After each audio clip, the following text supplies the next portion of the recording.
Welcome back to Beauty Marks Podcast. My name is Elizabeth Savillon, and thank you for joining me on another episode. If you haven't already, make sure to subscribe to this podcast and leave a review. All of that helps us to grow, and I love hearing your feedback.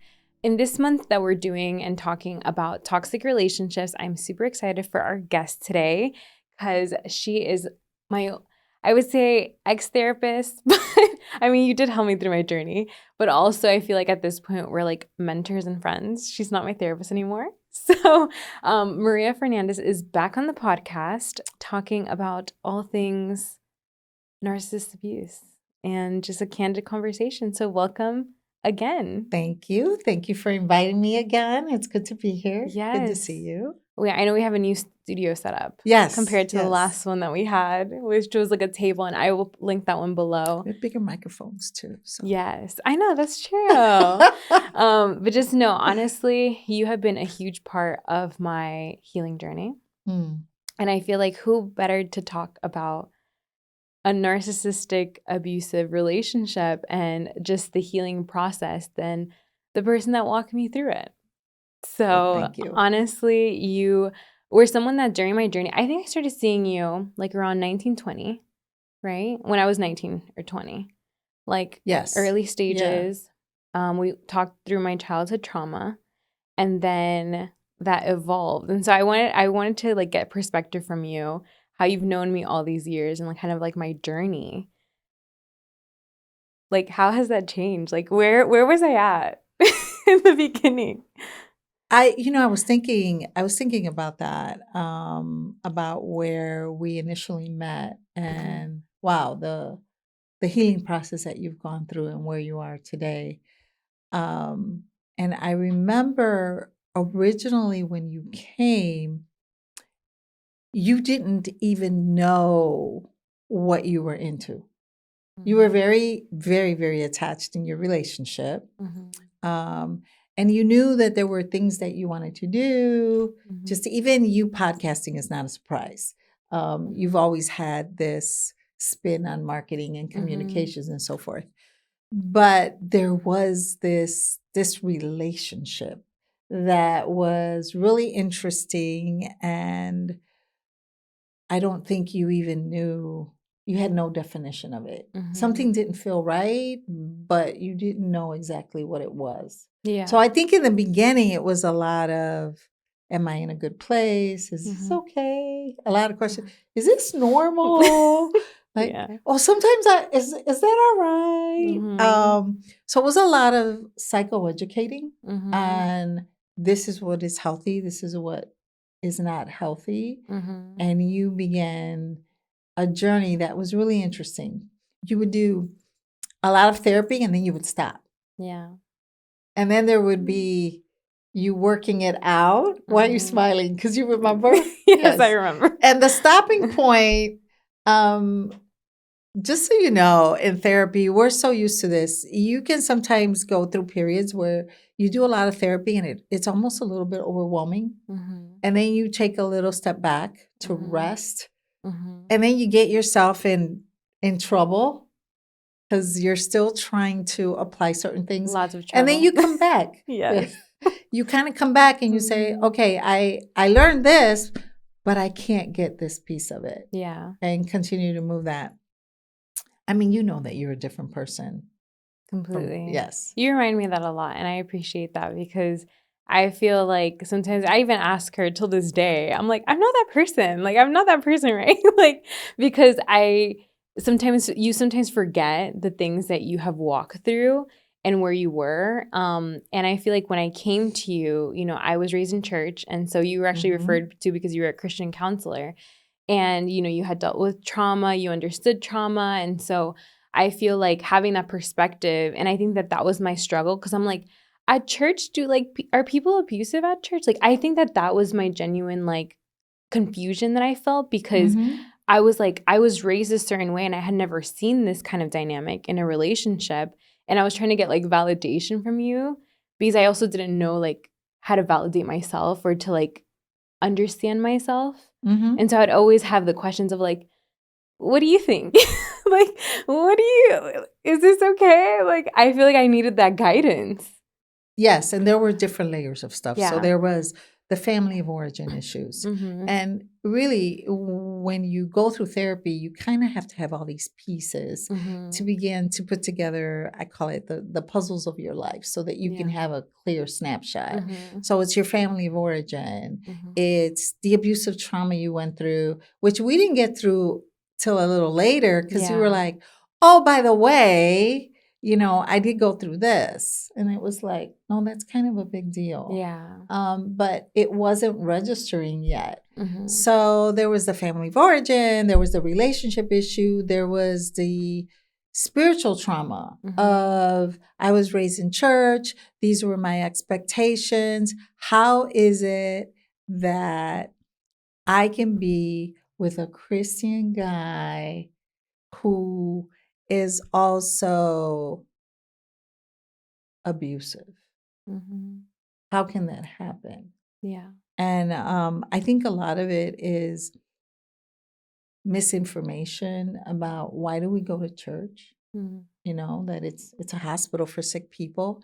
And the other thing too is there's something called spiritual formation. Mm-hmm. And that is very near and dear to my heart because spiritual formation is not a religious aspect of going to church. It's really spiritual formation is really your identity and who Christ says you are. Mm-hmm. And we don't spend enough time in that. Yeah. So then your spiritual walk, your Christian walk becomes very experiential or very whatever sermons you got from the pulpit, right? But you really don't know truth from the word of God that you can say, wow, I know how to take this truth and apply it to my life and use it as a filter against my behavior. Yeah. We just kind of go with it. Yeah. For sure. And even the trauma part, like I want to touch on that because I think that I wasn't raised even validating my own trauma. Like I was sexually abused as a child and I had worked that with you, but I never saw that as like a big trauma. Like I never saw that as like, oh, so it's not that I don't pray enough. It's that I have had some trauma that I haven't dealt with, that's why these things are happening. And so that spiritual part of like, just pray over it. Like you need to pray. And like, the more Christian you are, then the less you're going to struggle. And like, that's not true. But I had to like learn new ways of seeing it. And that's why I feel like then the mental health part played a huge part in my healing. We are not to use scripture and we are not to use the spiritual disciplines to weaponize and abuse someone. And that is what has happened for a long time. So in the spiritual part, in some of the spiritual abuses, sometimes we attach ourselves inappropriately and bring our trauma into our faith. And then we take scripture and we filter it through our experiences and our faith and our traumas instead of the other way around. How do I learn, this is what trauma is and how do I filter it through? So what happens is then in a relationship, I'm going to give you a totally different example because this happens a lot. So you can have someone who's having a lot of sexual addiction issues, yes, in the church, and they're asking for help. Like I really have issues with porn. I really have issues with sexual abuse. And what they are told is you need to pray and fast. Well, wait a minute. There's a lot more to it. Yeah. And it's really having that knowledge of, yes, there's praying and there's fasting and all of those things are important.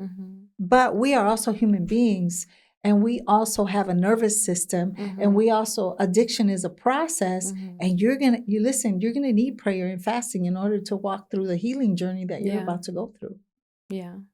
And you touch a lot on that part of like, you can still struggle with things as a Christian. And I feel like that's why even with me being able to share and learn from you was so important. Cause I'm like, okay, so you're showing me a whole nother way of seeing it. And you're also teaching me like the real Bible as well, which I appreciated because you would always go back, of course, to God and like my relationship with God and like all of that. But then you would also tell me like, Liz, that's not okay what you're experiencing. And during that time of, kind of the things that I struggled with was like the on and off relationship and like the just insecurities with myself. I thought that I was very controlling because that's what I was told all the time.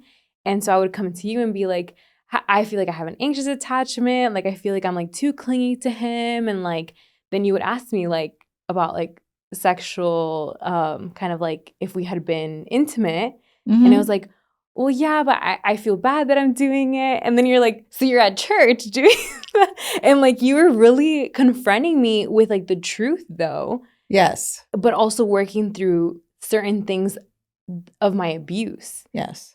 Within that. And it's that fine line of, yes, I do know scripture. I'm not a scholar, but I know scripture. And I also know, am I living the truth of my faith? Mm-hmm. And we have learned a lot of, I know that this is an area that I struggle with, and we don't address it. We just kind of keep in the struggle, and we're not even honest in our faith. But a lot of that happens also because trauma is the weapon that the enemy, the devil, it's the weapon that he loves to use to keep us attached to dysfunctional behaviors. And it plays out in our faith. Yeah. And that's where we really struggle, is that we want to be close to God. And we're up and down, even in our spiritual disciplines, because this trauma gets in the way. Why do I feel so sad all of a sudden? Why can't I feel the joy of the Lord that everybody talks about? Why is it that I'm given this promise, if I receive Jesus as my personal savior, my life is going to change and everything is going to be new again? Well, it is, but you don't know what that newness is. You have to learn what that newness is and how to apply it. It's the same way when we talk about educating your thoughts. No, don't spend hours ruminating on, I'm not good enough. You need to begin to control where your mind is at. But if you don't know how to do that, then you can't do that. Yeah. That's why I say that awareness is the first step, because once you start understanding and gaining the knowledge, but then also you're like starting to see how it plays out in your own life, then you're like, oh, this, like, I see the pattern, or I see the dysfunction, and that's when you can actually like start making change. So with the toxic relationship, which you really helped me through, what were kind of like the first signs that it was like, even from your perspective of those narcissistic, emotionally abusive relationships, of how it played out? Even from your own perspective, like you knew this isn't healthy, this isn't healthy. I know this behavior isn't healthy, but I can't stop. And it's really interesting. When I had brought the book with me. By the way, I'm going to tell everybody, this is probably one of the best books that I have read. Betrayal Bond. The Betrayal Bond. Dr. Carnes is sort of the guru in the sex addiction, but a lot of his books deal with a lot of betrayal and trauma bonds, because trauma bonds opens the door for many addictions and many dysfunctional behaviors. And I know I was making a little note about attachments, and it says, he talks about dysfunctional attachments are attachments that occur in the presence of danger, shame, and exploitation. So what happens? You get sexually abused as a child by a family member who is supposed to take care of you. So you get a mixed message of, I am supposed to care for my uncle, my aunt, whoever did this, right? And there's a pleasure in it that shouldn't be pleasurable. And in addition to that, it's wrong. So now, how do you trust yourself? The person that's supposed to take care of you did not take care of you. So now your attachment is going to be off. But at the same time, something occurred that ignited some physical feelings. So how do you deal with that? And then you continue this relationship with this person. Like if nothing happened. Like if nothing happened. Yeah.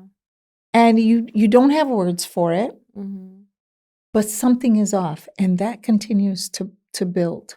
Now, when it comes to sexual abuse, we call it big T, big traumas. Yeah. But I like Dr. Carnes because one of the things he talks about is sometimes we minimize the little T's, the little traumas, right?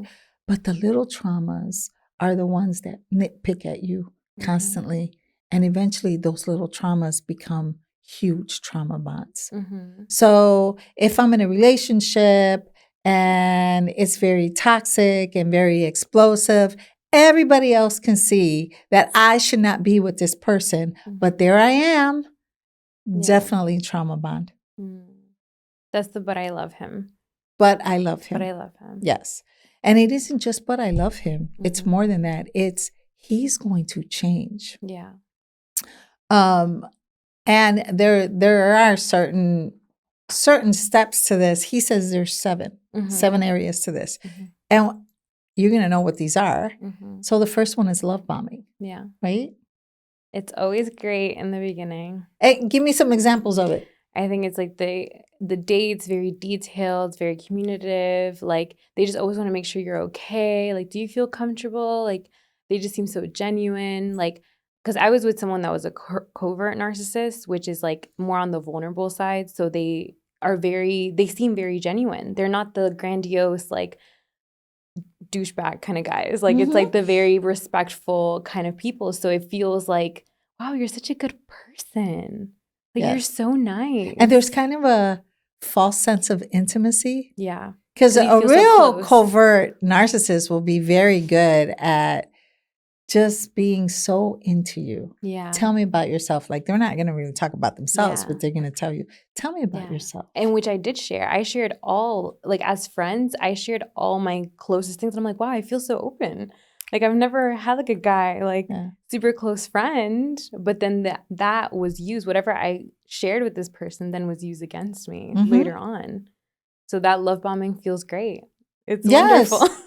It's the high romance. Oh my gosh, I can't believe. I mean, every single little detail, you're like, this is incredible. I've hit the jackpot. Yeah. This is too good to be true. It is. Which I used to tell myself that. And I would even say this to this person, like, wow, like you're like the perfect guy. Like, I don't know what it is, you know, because it's like, wow, you're Christian, you're on the worship team, like you have a good family, like you're so nice, like you're so kind to me. Yes. Okay. Then comes the next step. Yes. Is creating trust and dependency. So there's going to be, through the love bombing, you begin to create this trust and dependency. You need to trust me. You need to depend on me. Yeah. So those two things happen simultaneously. Now you're enthralled. Now you're hooked, right? Then comes the criticism. Yeah. I can't believe you did that. Well, that wasn't an appropriate conversation. And at first it'll be very subtle, and then it'll be, you know, you will just continuously receive this barrage of criticism. And then after criticism, of course, comes the gaslighting. Yeah. So you start to pinpoint and you'll say something like, you know, I didn't really like the way that situation went. I felt like this and this and this, or I felt disrespected by you. By the end of the conversation, you're sitting there questioning, I think that's the way it happened. Yeah. Because they will totally give you a different scenario, and you'll start to get defensive and try to figure out what happened when that's really not the way it happened. Yeah. And you're in it. Yeah.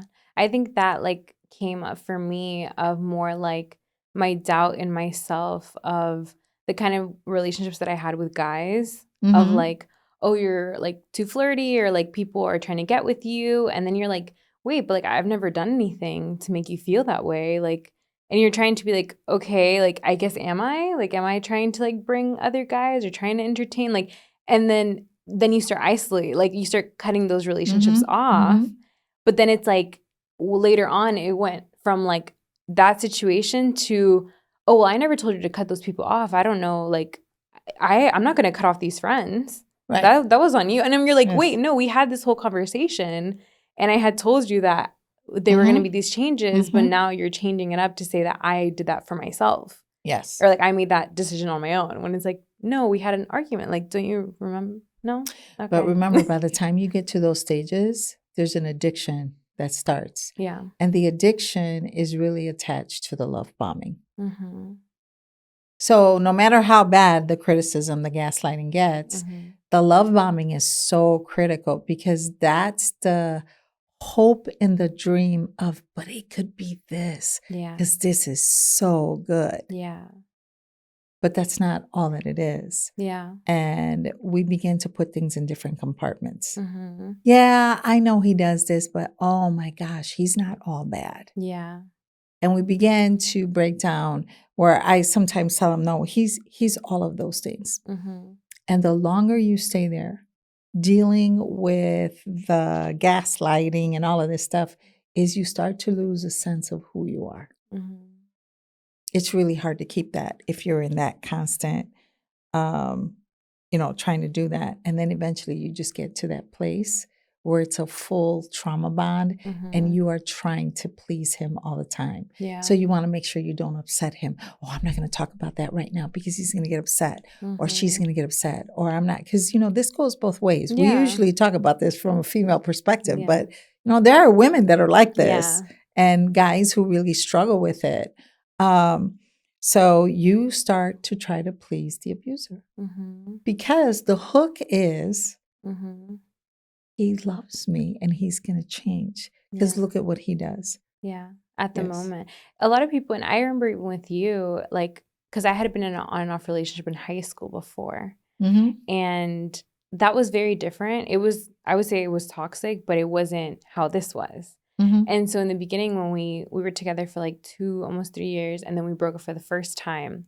And then when we went back together, like, it was like good for some time. It was like, wow, like things are good. Like, we just had a breakup. Like, it's not too serious. But then that started happening more often. And then it started getting worse. So it was like the attachment. And I would ask you, I remember it was like, I don't know why, like, we break up, but like, he's really changed. Like, he told me he's changed. And like, I want to make it work. Like, he, like, I don't know. I felt like him coming back made me feel like he loved me more because he came back. And he like really was sorry because he came back. Because if not, he would have left. But what did it feel like every time you broke up? Like super sad. Like, yeah, super sad. Depressing. And what else? The abandonment. Oh, yeah. The abandonment rejection wound. All of that. Yeah. So that's why this is so complicated, because it's not, there's a attachment style. All of a sudden, I'm an anxious attacher. Like, okay, is he going to call me? Is this, or, oh my God, I feel abandoned. I feel alone. I feel all of these things. And we don't have a good system yet to be able to self-soothe and know that part of a breakup is I'm going to go through grief. Yeah. And can I write it out? And what does that look like? And why did I really break up? What is this? What do I really have? And it just it's very complicated. It's not a 1, 2, 3, you can do this. Trauma bonds are very complicated.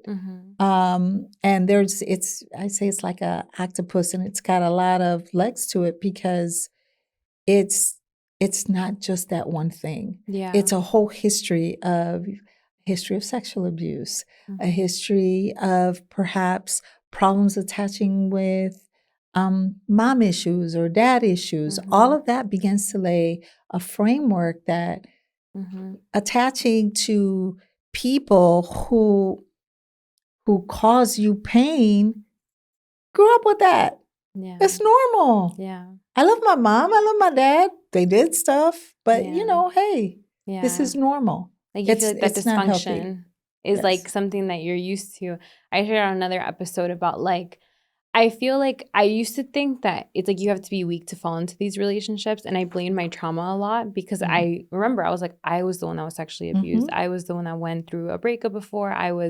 But I think that there is those things that like are are within us, you know, like Mhm. in wounds that do come out. But also, I feel like these relationships are so good at masking that and kind of like getting you into this loop that even as you very, very much are not in tune with yourself and you have no, Mhm. like, you don't feel even attached to your intuition of like, this is wrong. No, this is like, because I Mhm. didn't even have a voice. Like my voice was taken away from me at 4 years old.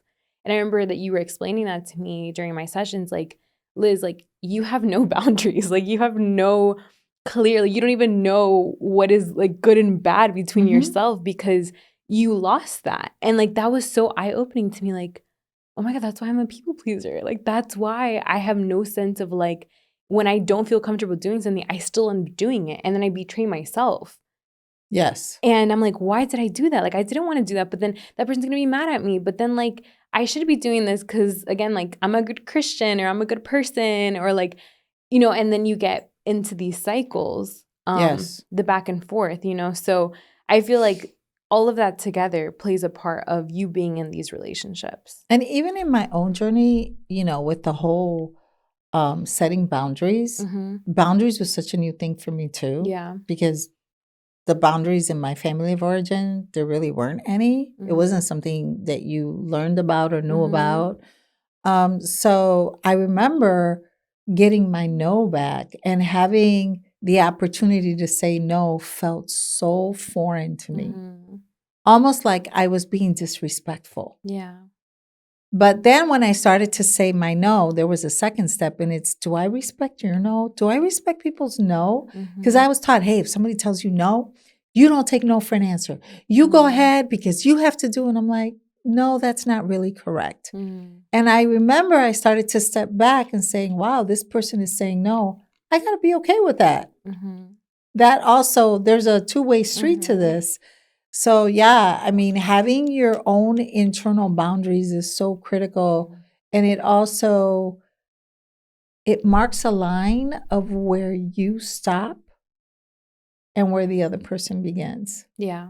And if you don't have that, then the other person dictates to you, you know, this is what I want you to do. This is how I want you to do it. And you're just all over the place and you lost your no. Yeah. And people who have a history of sexual abuse, physical abuse, any type of abuse, you lose your no.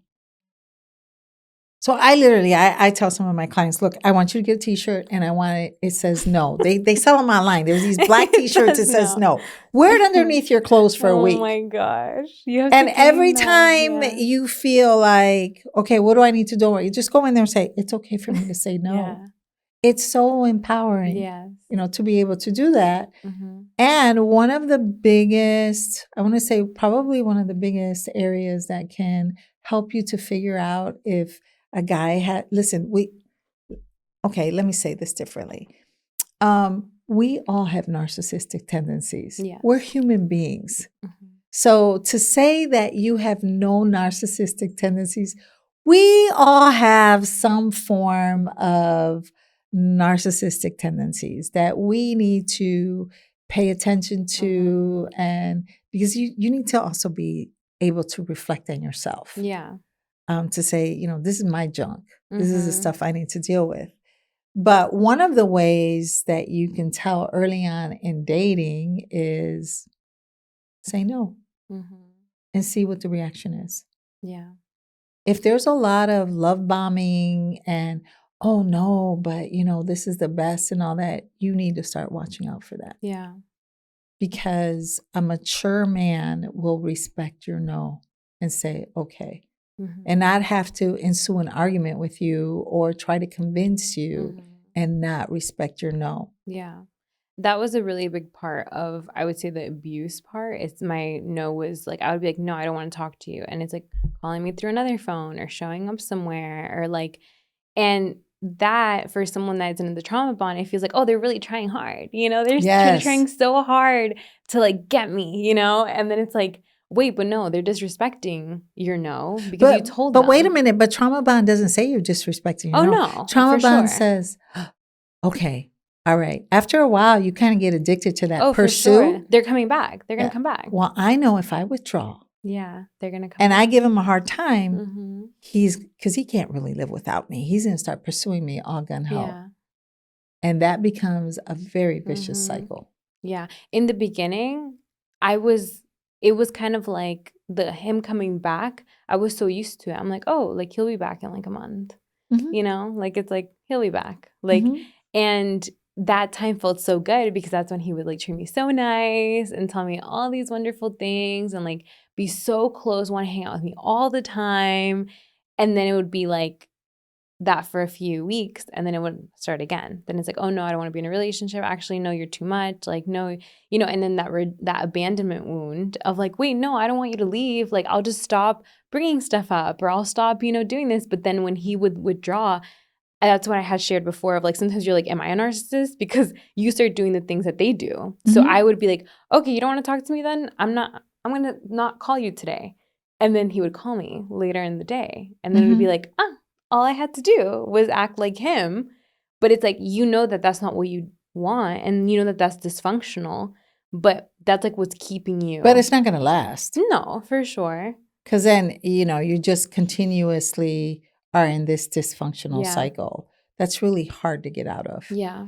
You know, after my second divorce, which was really, really hard, because I had 2 stepchildren that I had raised, and I grieved.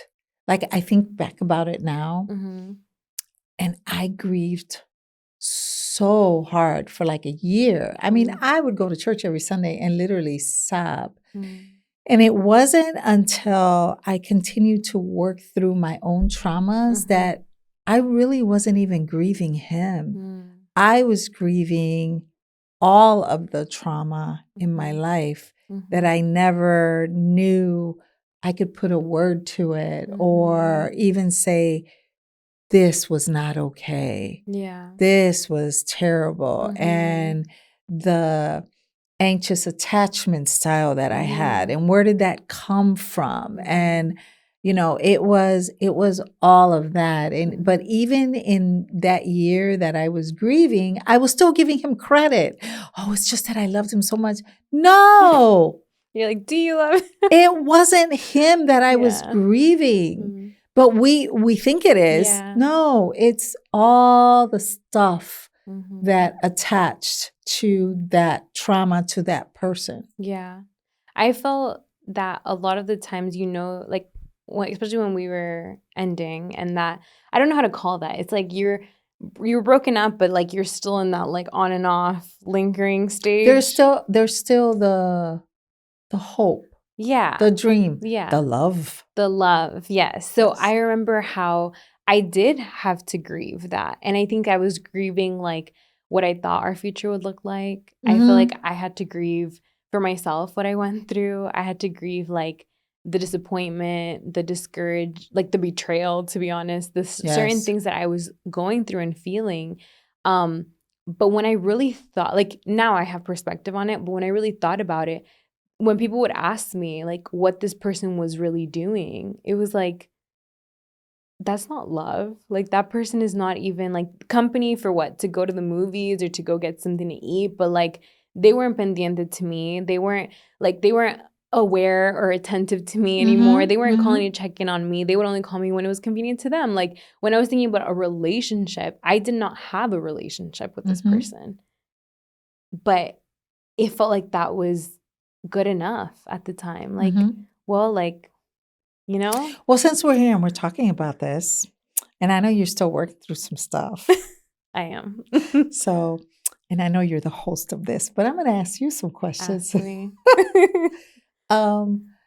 Now that you are in this really good space and you've had a lot of therapy and you read a lot and you're very secure in who you are, you've kind of stepped out of your comfort zone in some things.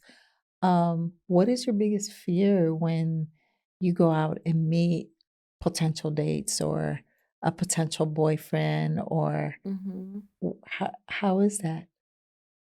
I think I still have fear, like to meet another narcissist, like another kind of person that will get me like that.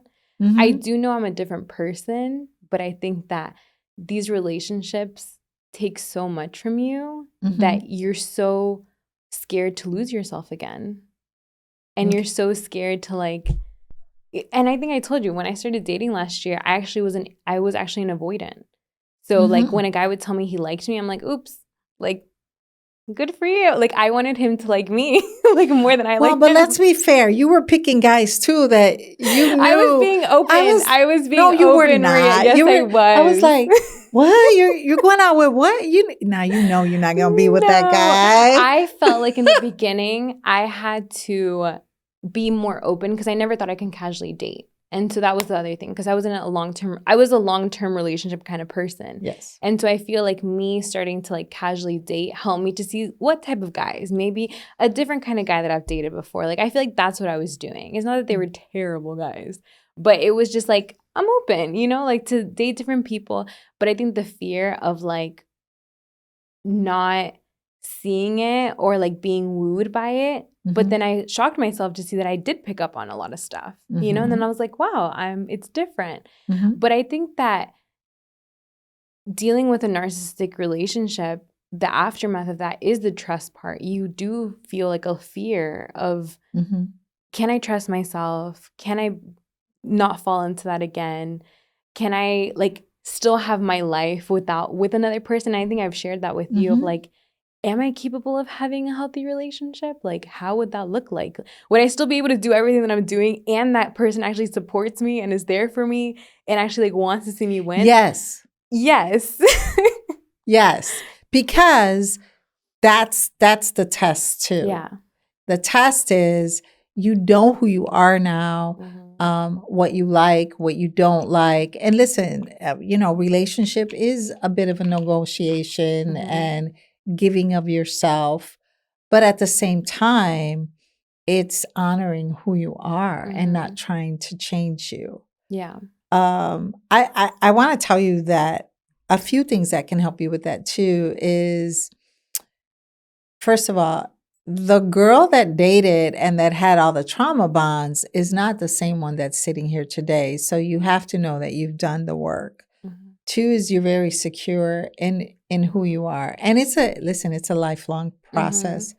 You're not going to know what relationship issues you need to work on until you're in another relationship. Yeah. Because some of the stuff doesn't come up when you're single. Yeah. I want to tell you that and now I've been married for 18 years, and my husband is this really kind, he's such a wonderful man. You know him. Yes, he's awesome. Love him. And it's a very, and I use this word a lot, it's a very safe relationship. I feel safe and secure. I have a safe and secure attachment. Yeah. But the first person that I had to learn how to have a safe and secure attachment was with myself. I had to know that I could trust my instincts. Now, when it came to relationships, I wasn't so sure. So it was a concerted effort. Yeah. In other words, when I started dating Raul, I brought my friends into it. Hey, listen, I don't have the best track record. I've worked on myself. Like I know what I like and what I don't like, but I need you guys to kind of be on my team. And if maybe you see something and I don't see, I was very open to the red flags. Yeah. And saying, oh, okay, let's look at that, or let me pay attention to that. Because, we don't see our stuff. What was interesting was that Raul he's not a love bombing kind of guy. Very calm. He's very calm, very easygoing. So, a lot of the time I always say these poor guys that are just like regular nice guys and hey, let's go have some coffee. Let's, they are the real winners. Not the one that's gonna, take you to a $300, meal and just try to impress you to no end. And it's like, there's a time for that, but not, no. Yeah, and you've taught me that. Yes. Because I feel like I was used to that. I'm like, oh, like even the love bombing would always be like big, or like, let's go on a trip together. Like, let's go do these things. And it was like, oh, like that's so exciting. But at the same time, like, oh no, it has to be calm. And like, and I've shared that before of like the difference of like the fears, but I also feel like I know that there's actually good guys out there and genuine guys now. I feel like I was very guarded in the beginning. And I've shared this, I don't think I've shared this on my podcast, but like after a part of healing after my healing was feeling safe around men, I actually got a guy personal trainer for that because I wanted to start feeling comfortable about like safe, that I'm like, nothing's going to happen to me. That's a good idea. And then I joined salsa, remember, Yes, during that time. And I'm yes. like, okay, I'm interacting with different men and like kind of just casually like meeting people. And all these things that I was doing to start kind of having a different narrative of men because I felt like I didn't understand, because like this person was so good at portraying something, but that he wasn't.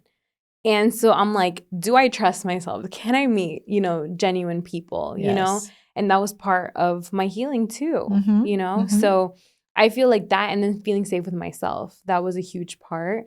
But I did want to talk with you about what is the post-healing kind of like journey, because you've seen me with like after leaving the relationship, all that has happened that and how do you kind of like detach yourself from the trauma bond fully?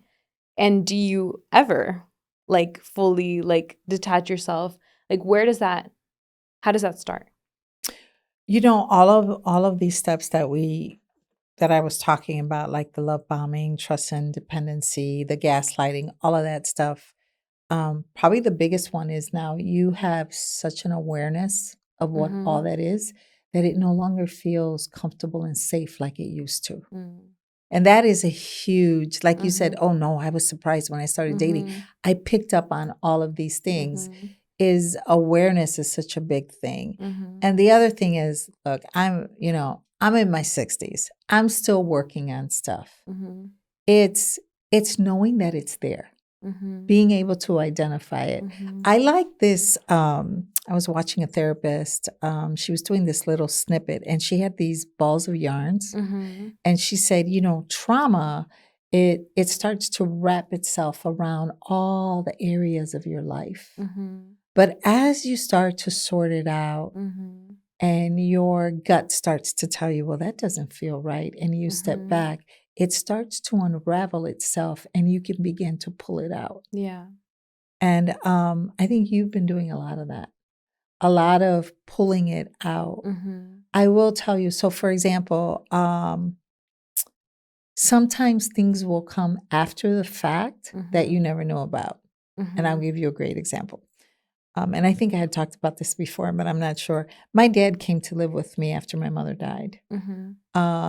Taking care of a parent that you haven't lived with for 40 years is very interesting.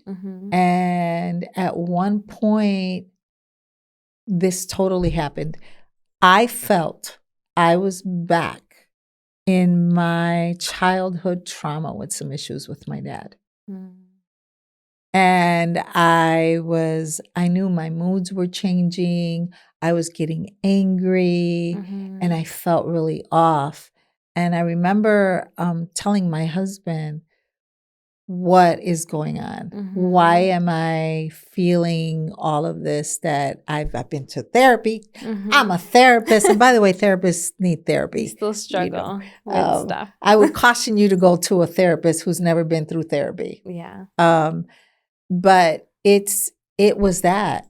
It was, I started to see that my father was recreating, because it's all he knew, the same behavior that he used to do with my mom, he transferred it to me, which is what happened in my childhood. And I was like, oh no, this is going to stop. And what helped me was boundaries. I started to set boundaries. Yeah. Yeah. To not be, because so was it that you were just remembering certain things, or it was like a trigger? Like, because I feel like people. It was both. It was both. Okay. Yeah. I said, why am I getting triggered? And, I was having a funny conversation. Triggers become a really big buzzword. Yeah. We like to, we're almost weaponizing the word trigger. Like you're triggering me. And you're like, what did I say? Yeah. Like, you don't even know. Honestly, a trigger is, if I'm getting triggered, it's my responsibility to manage it. It's my responsibility to say, hey, I feel triggered right now by this behavior. I need to step back a little bit. I kind of got to figure out what's going on here.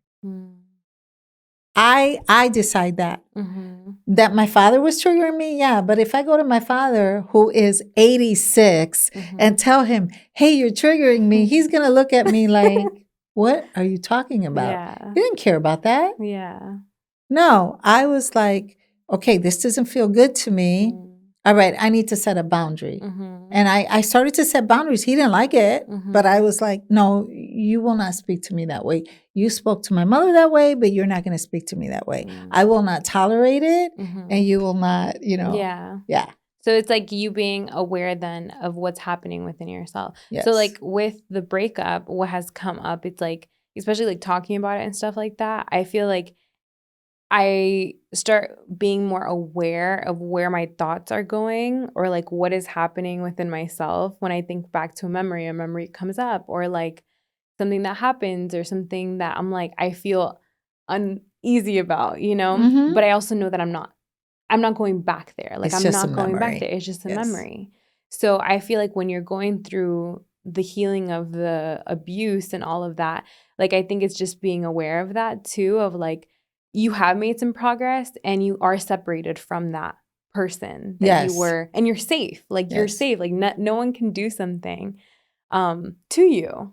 I also think too that you're in a place where if you start feeling kind of off, where your emotions and because you're very stable now, and you know what it feels like to feel good about you. Yeah. And the minute that starts going to the wayside, you're going to question it, because you have tools now, and you're going to say, this is, you're emotionally intelligent now. You have the wherewithal to say, I don't know what's going on right now, but I'm a little bit off. Okay, Yeah. I need to do something. Whether it's sometimes, when I was going with this situation with my dad, I went back to therapy. I go, look, this is what's going on.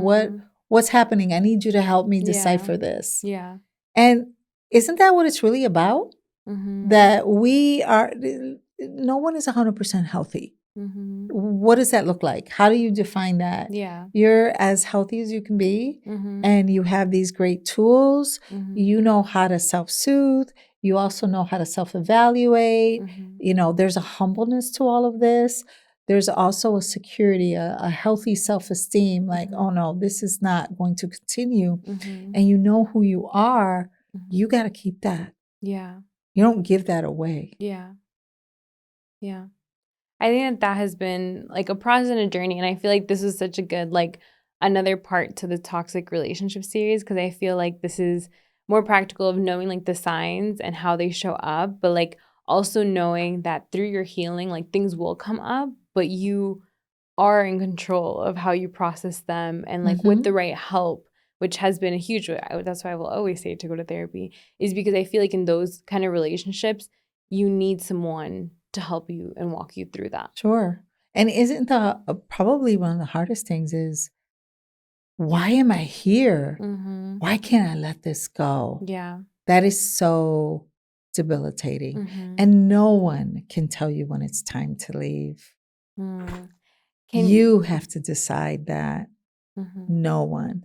Yeah. Until you know. Until you know. Yeah. And like you said, I told you, knew. you're going to know when you know. But the thing is that the last time that it happened, that I finally was like, I'm done, it wasn't even a big thing that happened. It was literally this person telling me how wonderful their life is and how they're so good without me, pretty much. And that, like, wow, so great. Like, and I'm over here like suffering, and I feel so heartbroken, and I feel like I wanted it to work. And I was like, Liz, what are you doing? What are you doing? Why are you after this person that clearly doesn't want you and doesn't want to be with you? And that's belittling you and making you feel horrible about yourself.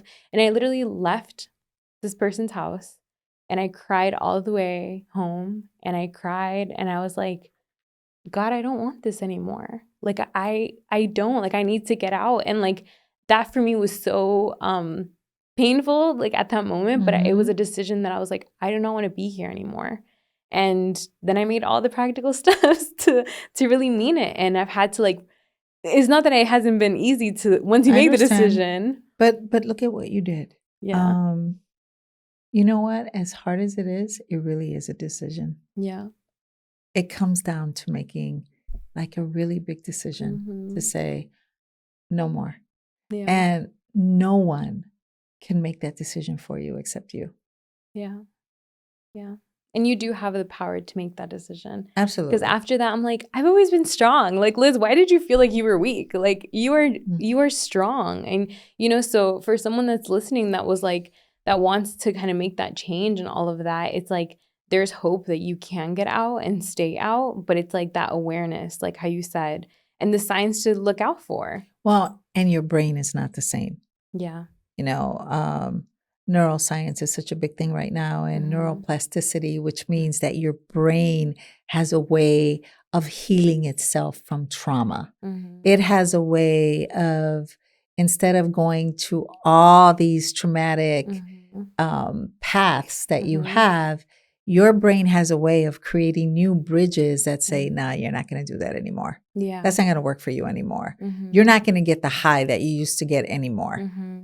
And it creates new pathways, healthy pathways for you to be able to function in a healthy way. Yeah.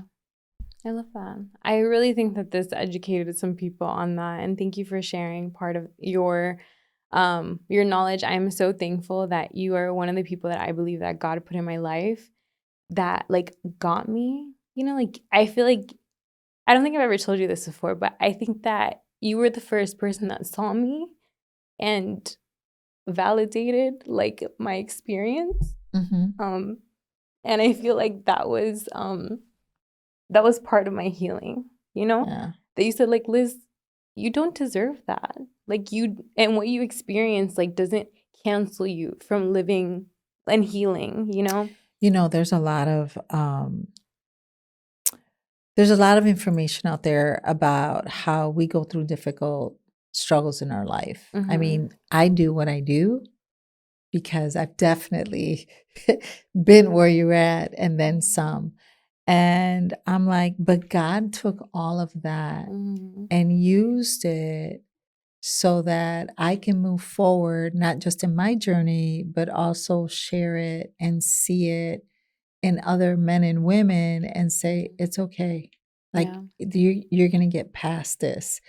And the harm that was done to me is now a tool that helps me to understand and be empathic and ride the journey where I truly in my heart feel like there's so many people in such horrible relationships and so much pain. And I know that it doesn't have to be that way. And they need help and somebody holding their hands. I always tell them, I'm going to ride the waves with you. It's going to be bumpy, but I'll hold your hand for as long as you let me do that. And I thank you for letting me hold your hand. It was my honor, truly. It's a very sacred space. Now you're going to make me cry. No. But yeah.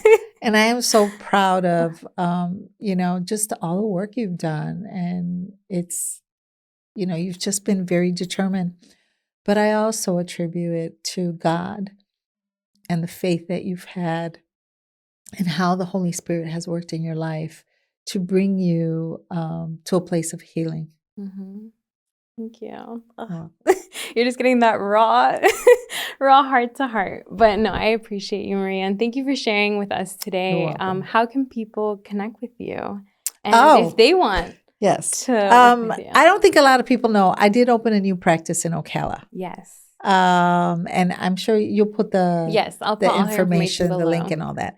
I opened a new practice. It's just a few months old. I do a face-to-face, but I also do telehealth. So yeah, I'm busy working. I'm going to tell you the favorite thing that I love doing right now is working with couples who are dating.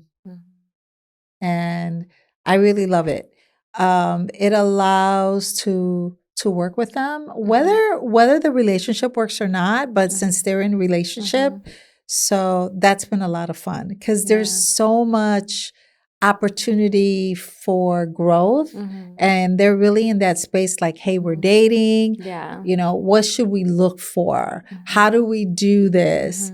And that has been, I love doing that kind of work. Yeah. Yes. That's good. Yeah, because things come up in dating. And so I know I can't go to you when I'm dating, but I definitely will take my future boyfriend to to counseling. I think we wait too long. You know, we wait till people are married and we're like, hey, come to this marriage workshop. And it's like, no, do it while you're dating, because that's where really a lot of this stuff you need to know. Yeah. And it also helps you to know yourself. So I really enjoy doing that. And, you know, I work with a lot of anxiety and trauma and depression, a lot of grief. I am in Ocala. Ocala is horse country. It's very beautiful. Yes.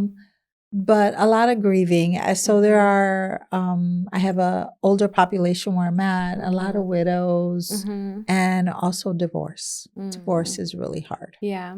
And I'll put some of the episodes that we've done on those topics, because I definitely feel like that will be helpful for someone listening. And thank you again for being a part. And thank you guys for tuning into this week's podcast episode. I am just very honored to have Maria here, not only because I feel like this topic is just something that she helped me walk through, and just some encouragement and just some things that you can look out for. And just stay tuned for the next upcoming episodes that we'll be having on this topic, as well as just knowing that you are not alone and that you can get out of these relationships. You can have hope and healing, and there is great things on the other side. So make sure to subscribe to this podcast, leave a review, and I will see you guys next week.